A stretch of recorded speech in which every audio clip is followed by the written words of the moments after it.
بسم الله الرحمن الرحیم. السلام علیکم. نن زما چې کوم موضوع ده هغه د بلاول بھټو زرداری په قیادت کې چې کوم وخت بار تللی دی په هغې والا به خبرې کوو. د انډیا وفد چې دی هغه سفارتي وفد چې دی هغه بار په دورو دی، بلکې د هغه وفد چې دی هغه په دورو دي. د پاکستان موږ چې څنګه وایو چې را انډیا ته د فوج عددي برتري حاصل ده، د فوج اسلحه ساز و سامان ورسره ډېر دی، د هغې بجټ هم ډېر دی. دغسې د عسکري میدان نه وروستو چې سفارتي محاذرۍ شروع شوه، نو انډیا په ټوله دنیا کې وفدونه چې دي هغه مختلف 32 ملکونو ته ولېږل، او دغسې پاکستان هم د هغې په نتیجه کې خپل وفد چې دی د بلاول بھټو زرداری په قیادت کې بار ته ولېږو. په هغې په حواله زما سره نن چې کوم ناست دی دا پروفیسر ډاکټر اصغر دشتي صاحب دی، دا جامع اردو کې د بین الاقوامی تعلقات پروفیسر دی. نو د دې بلاول د دورې په حواله، د انډیا د دورې په حواله، په دې ټول دوران کې د جنگ په دوران کې د جنگ د لږ مخکې وروستو چې سفارتکاري وه د هغې په حواله به دوی سره خبرې اترې کوو، او تاسو ځان به ترې پوه کوو چې دا ټول څه روان دي، او په سوشل میډیا باندې د هغې ډېر زیاته پذیرایي ده. حقیقت سره دې په حواله به خبرې کوو. خوش آمدید کہتے ہیں اصغر صاحب آپ کو اپنے شو میں. سب سے پہلے ہم دیکھتے ہیں کہ عسکری میدان میں جب جنگ میں سیز فائر ہوا، اس کے بعد انڈیا نے بھی دنیا کے مختلف ممالک میں اپنے 7 وفود بھیجے، 32 ممالک کے دورے تھے. اس کے بعد پاکستان نے بھی ایک وفد بلاول کی قیادت میں بھیجا. ان وفود کا بنیادی مقصد کیا تھا؟ ان کے کیا اہداف یہ دونوں ممالک حاصل کرنا چاہ رہے تھے؟ جی بہت شکریہ. دیکھیں، سب سے پہلی بات یہ ہے کہ جنگ کے بعد ایک اور جنگ سفارتی محاذ پر دونوں ملکوں کی جانب سے شروع کی گئی، اور ڈیفینیٹلی اس کو انیشیٹ انڈیا نے کیا. ششی تھرور وغیرہ کو بھجوا کر دنیا بھر کے جو ڈپلومیٹک کمیونٹی ہے، جو عالمی برادری ہے، وہاں پر انڈین نیریٹو کو پہنچانے کے لیے انہوں نے یہ سب کچھ کیا. تو بیسیکلی ایک وہ جنگ تھی جو کہ بیٹل فیلڈ میں لڑی گئی، اور ایک یہ جنگ جس کا ذکر ابھی آپ نے کیا، یہ نیریٹو کی وارفیئر ہے، یعنی کہ ایک بیانیے کی جنگ ہے جس میں دونوں ممالک مختلف ڈیلیگیشنز کے ساتھ عالمی برادری کو انگیج کرنے کے لیے، اپنا پوائنٹ آف ویو وہاں تک بھجوانے کے لیے، اور یہ بتانے کے لیے کہ ہم ایک ذمہ دار اور پرامن ملک ہیں، اور دوسری طرف سے جاریت ہوئی ہے. تو دونوں ریاستوں کی جانب سے، انڈیا اور پاکستان کی جانب سے، یہ جو ہے طریقہ کار اپنایا گیا کہ عالمی برادری کو انگیج کیا جائے اور خود کو ٹھیک ثابت کیا جائے، اور اپنے سامنے والے جو حریف ہے اس کو غلط ثابت کیا جائے. جی مطلب آپ بتا رہے ہو کہ مقصد اس کا یہ ہے کہ ہم کچھ نہیں کر رہے، ہم پہ ٹیک ہو رہے ہیں، اور ہم جو ہے نا ڈیفینس کر رہے ہیں، اور یہ بات دنیا کو بتانی ہے. بالکل. ہاں، یہ بتائیے گا کہ پاکستان نے بلاول بھٹو زرداری کا انتخاب کیوں کیا؟ کیونکہ وہ تو حکومت میں بھی نہیں ہے. ایسے تو کانگریس کے بھی بہت سارے ان لوگوں نے اپوزیشن کے لوگ چنے ہیں. تو کیا بلاول بھٹو زرداری کو اس کو خاندانی پس منظر کی وجہ سے چنا گیا ہے، یا جو پی ڈی ایم کے دوران 16 ماہ کی جو حکومت تھی اس میں وزیر خارجہ رہے، ان کی بڑے اچھے تعلقات رہے، اس کی کیا وجہ ہے؟ اس کو کیوں چنا گیا؟ ایک خیال اس طرح سے پیش ہوا کہ بلاول بھٹو چونکہ بین الاقوامی اداروں سے تعلیم یافتہ ہے، ان کی انگلش اچھی ہے، تو وہ ذرا زیادہ بہتر طریقے سے پاکستان کے کیس کو پریزنٹ کر سکتے ہیں، انٹرنیشنل فورمز پر پٹ کر سکتے ہیں. جی. اور یہ مغرب کے حوالے سے ہم دیکھ رہے ہیں کہ پاکستان یہ پوری سفارتکاری میں جو مغرب اور یورپ تھا اور امریکہ، وہ انڈیا کے ساتھ کھل کر ہمیں نظر نہیں کڑے آئے. اس پہ لوگوں کا یہ بھی خیال ہے کہ مغرب اور یورپ نے اس لیے ساتھ نہیں دیا کہ یوکرین اور روس کا جو مسئلہ چل رہا ہے، تو انڈیا نے خود کو الگ رکھا، انڈیا نے خود کو غیر جانبدار رکھا، اور اس نے مغرب اور یورپ کی اس طرح کی مفادات کا ساتھ نہیں دیا. تو یہی وجہ ہے کہ یورپ اور امریکہ بھی تھوڑے سی پیچھے ہٹ گئے. اس حوالے سے آپ کا کیا خیال ہے؟ دیکھیں، اس پورے تناظر میں اگر ہم امریکن کردار کو دیکھیں تو انہوں نے سفارتی طور پر خود کو بہرحال ایک غیر جانبدار پوسچر دینے کی کوشش کی، خود کو نیوٹرل ثابت کرنے کی کوشش کی. اگر ان کی اسٹیٹ ڈپارٹمنٹ کے اگر آپ بیانات بھی دیکھیں، یا خود پریزیڈنٹ ٹرمپ کے بھی، تو جی تناؤ کو کم کیا جائے، ڈی اسکیلیٹ کیا جائے، اور یہ ہے کہ ہم کسی فریق کی حمایت نہیں کرتے اور ہم خطے میں امن چاہتے ہیں. تو جب اس طرح کی باتیں سامنے آتی ہیں نا کہ خطے میں امن اور ڈی اسکیلیشن، تو اٹ مینس کہ اب آپ ڈپلومیٹک طریقے سے اس میں انوالو ہونا نہیں چاہ رہے، آپ ویٹ اینڈ سی کرتے ہیں کہ یہ معاملہ کہاں تک پہنچتا ہے. اور پھر اس کے بعد ہم نے بہرحال دیکھا کہ امریکہ غیر جانبدار نہیں رہا، اور اس نے سیز فائر کے لیے بہرحال اپنی کوششیں بھی کی، کیونکہ امریکہ ساؤتھ ایشیا میں یا انڈو پیسیفک ریجن میں انڈیا کو ایک اسٹریٹجک کلائنٹ اسٹیٹ کے طور پر چائنا کے خلاف استعمال کرنا چاہتا ہے، اور وہ اس کے مقاصد میں یہ چیزیں شامل بھی ہیں.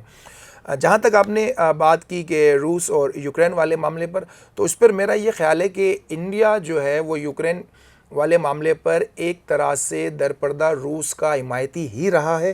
اس کی سب سے بڑی مثال یہ ہے کہ 2022 سے جب سے یہ جنگ چل رہی ہے تو جتنی قراردادیں جنرل اسمبلی میں رشیا کے اگینسٹ پیش ہوئی ہیں، انڈیا نے خود کو ایبسٹین کیا اور کسی بھی پروسیس کا حصہ نہیں بنا۔ تو جو پروسیجر وہاں اڈاپٹ کیے جا رہے تھے اگینسٹ رشیا، ظاہر ہے کہ امریکہ اس کو انیشیٹ کر رہا تھا، لیکن انڈیا نے خود کو اس میں سے باہر رکھا، خود کو نیوٹرل رکھا۔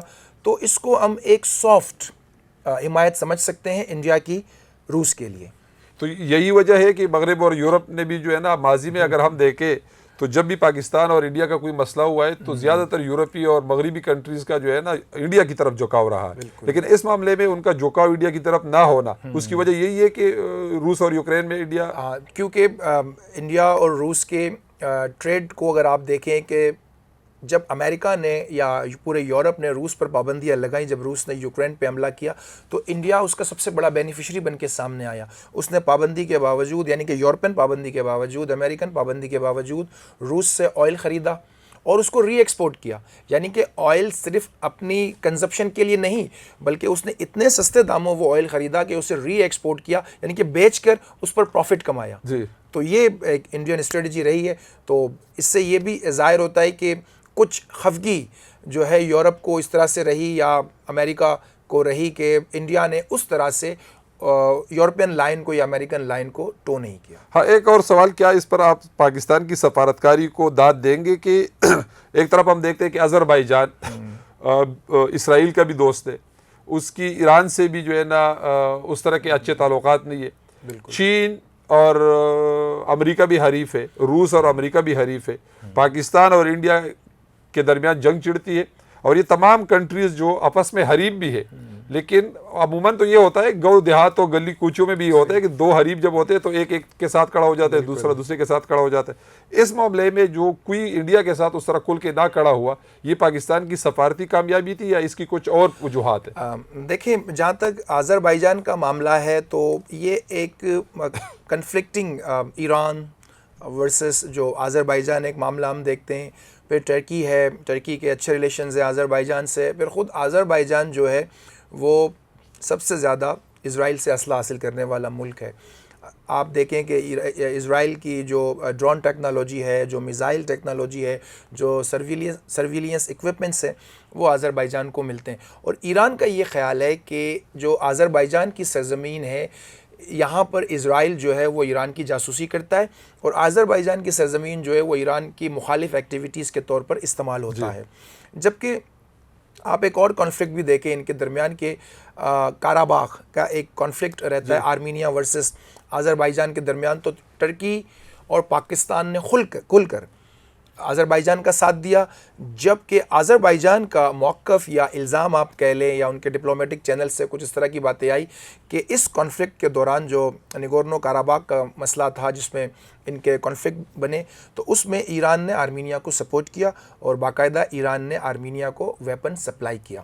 تو یہ ایک آذربائیجان کا ایک الزام اس پہ رہا، اور ایران کا الزام یہ رہتا ہے کہ یہ اسرائیل کے ساتھ مل کر ایران کی سیکیورٹی کے لیے کام کر رہے ہیں۔ تو یہ ایک طرح سے جو ایک کانفلکٹنگ برادرز ہیں یہ سارے، جو کہ اس خطے میں اپنی اپنی معاشی مفادات کو سامنے رکھتے ہوئے دوستیاں بھی کرتے ہیں، دشمنیاں بھی کرتے ہیں۔ دیکھیں، جو ریاستیں ہیں یہ بنیادی طور پر منڈیاں ہیں، یہ ٹریڈ کرتی ہیں، تو لہٰذا کسی نظریاتی رشتے سے یا کسی مسلم امہ کے رشتے سے کہیں زیادہ یہ اپنے تجارتی معاشی مفادات کو مد نظر رکھتے ہیں، یہ اپنے کاروبار کو مد نظر رکھتے ہیں، اور یہ اسی بنیاد پر اپنی پالیسی دیتے ہیں۔ اب آپ دیکھیں کہ آذربائیجان، ٹرکی، پاکستان، ان کا ایک نیکسس ہے، یہ ٹرین سروس بھی شروع کرنے والے ہیں، یا جو کوریڈور ہے اسی پہ اس میں ٹرکی ظاہر حصے دار بننا چاہتا ہے، کیونکہ ان اسٹیٹس کی جو بڑی بڑی ملٹی نیشنلز ہیں، جو کمپنیز ہیں، خاص طور پر جو کنسٹرکشن کمپنیز ہیں، جو کنسٹرکشن انڈسٹری ہے یا انرجی کی جو انڈسٹریز ہیں، وہ آپس میں کاروبار کرتی ہیں۔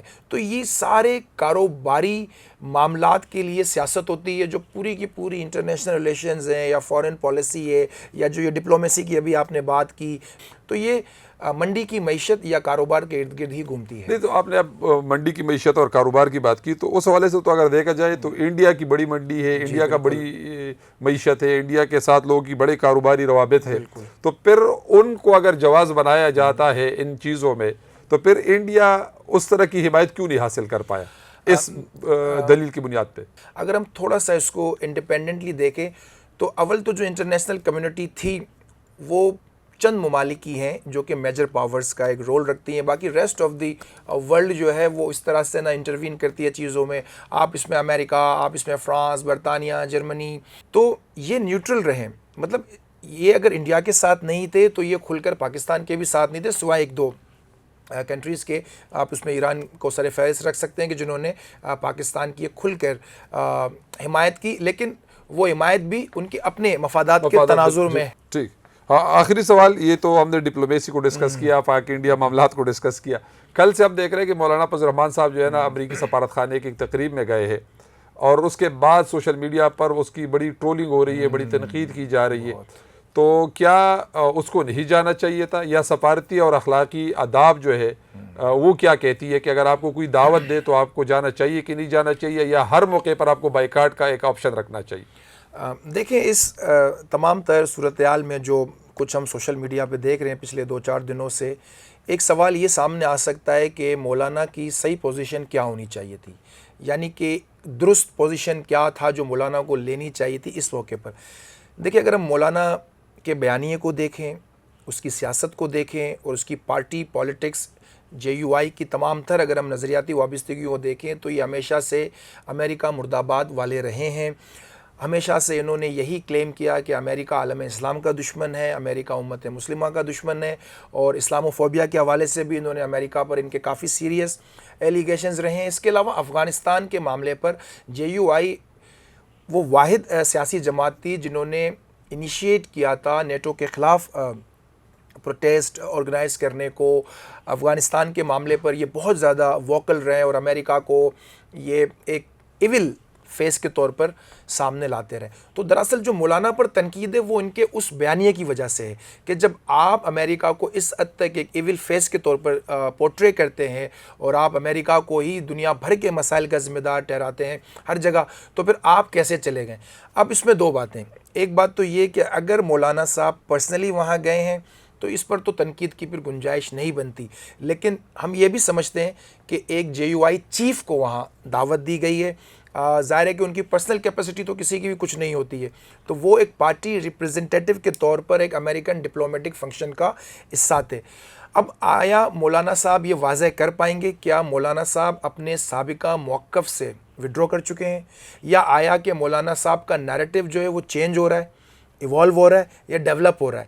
تو میرا خیال ہے کہ مولانا صاحب کو قوم کو، عوام کو اعتماد میں لینے کی ضرورت ہے کہ وہ خود اس وقت کیا سمجھ رہے ہیں، اور ان کے موقف، سابقہ موقف یا موجودہ جو تبدیل ہوتا ہوا موقف ہے، اس میں کیا فرق ہے. مطلب آپ چاہتے ہو کہ مولانا صاحب کم از کم اس پہ وضاحت دیں، وضاحت جاری کریں. جی ایسا کیوں ہوا، دلائل کے ساتھ. بڑی مہربانی اظہر صاحب، آپ سے بڑی تفصیلی گفتگو رہی، اور مختلف جو یہ سفارتکاری ہوئی دونوں ممالک کے درمیان، اور دونوں ممالک نے دنیا کے اندر جو سفارتکاری کی، جنگ کے دوران جو بات ہوئی روس اور یوکرین اور چین اور آذربائیجان اور ایران کے معاملات میں بڑی تفصیلی بات ہوئی. ویسے تو سوشل میڈیا پر بڑی پذیرائی ہو رہی ہے بلاول بھٹو زرداری کے دورے کی، کہ اس نے انڈیا کو سفارتی محاذ پہ شکست دی ہے، اور دنیا اور مشرقی وسطیٰ کی کنٹریز میں اس کو بڑی پذیرائی مل رہی ہے. لیکن یہ ایک سوشل میڈیا کا موقف ہے، یہ ماس میڈیا کا موقف ہے. اصغر دشتی صاحب کا اس حوالے سے کیا موقف تھا وہ بھی آپ کے سامنے رکھا. پھر انشاءاللہ تعالیٰ نیکسٹ کسی اور ویڈیو میں کسی اور موضوع پر پھر آپ سے بات کریں گے. اجازت چاہتے ہیں. اللہ حافظ.